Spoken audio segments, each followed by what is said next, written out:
Welcome to our channel. If you want to update Windows 11 on Apple Mail, simple way, follow these step-by-step instructions to ensure your settings are properly configured. Step 1. Open the application or website on your device. Make sure you are logged in with your account credentials to access all settings and features. Step 2. Navigate to the settings menu by tapping the profile icon or menu button, usually located in the top corner of the screen.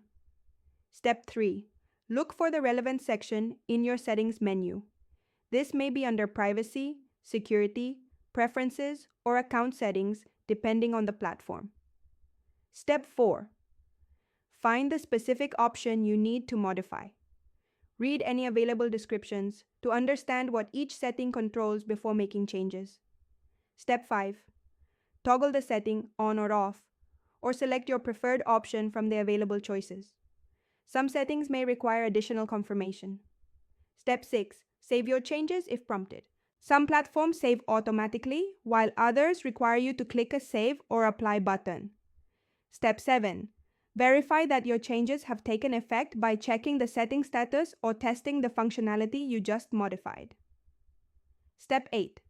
If you encounter any issues, restart the application or check for updates. Contact support if the problem persists. Don't forget to like this video and subscribe to our channel.